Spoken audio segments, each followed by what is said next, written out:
ago, one of our actors went into mild anaphylactic shock due to some seafood she's eaten. So I have raced downstairs to the bar to grab some dinner, which they knocked out for me in 2 seconds, a well-needed glass of dry wine, and it's not at all how we planned it was going to be. This is a message coming through about whether she's well enough or not to go on, so stay tuned for later.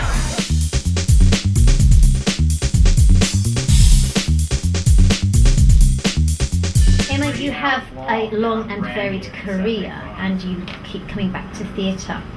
What makes you want to continue working in the theatre industry? What keeps it alive in your life?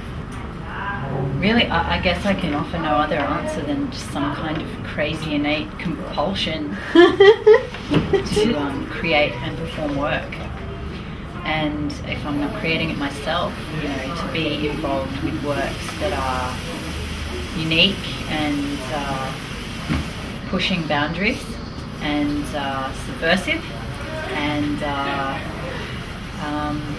always asking interesting questions and provoking interesting responses. We have quite a strong now independent theatre community in Brisbane, and you are definitely a member of it. Do you see what happens here having an impact on the rest of Australia or even impacting the global stage? I don't know whether it's impacting Australia or the global stage. What I do know is within our local community, the independent scene is thriving. A burgeoning independent, good, high quality independent scene. Good. Yes. Gosh, I wish I prepared. So, Chris, you've been a part of the Brisbane theatre scene for some time now, as a working actor and as somebody who's working for the union. You're very embedded in our community. What does Brisbane theatre mean to you?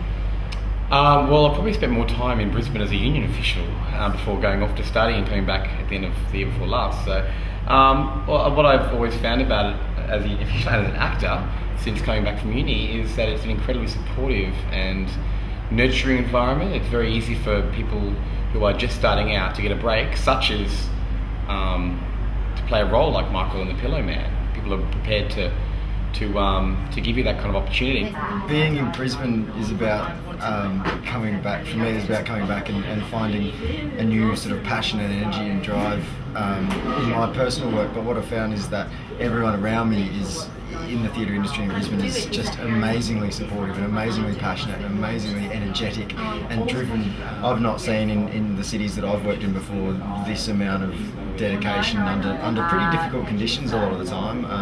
You know, there's a pretty interesting funding system up here sometimes, and a lot of obstacles to overcome and challenges to overcome. But I think that a show like this one in particular proves that you don't have to be a massive producer, or you don't have to have a lot of money or a lot of resources behind you to be able to do a really high quality show that people really enjoy coming to see.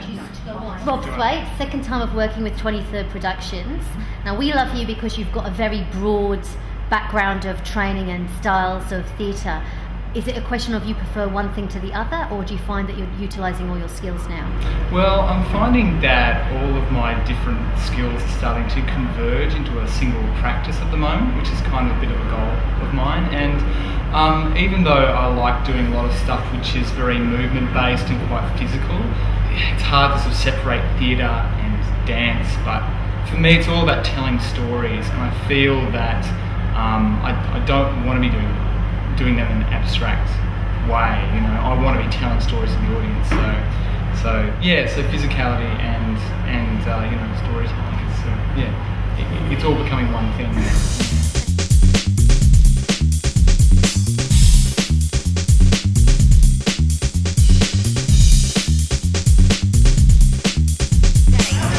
So I was really clear that I wanted to mark World Theatre Day, and I was really honoured that we had a show on that day. But what I wasn't expecting is Emma Martin, who plays the child all the way through, to have an anaphylactic reaction to her dinner an hour before curtain up.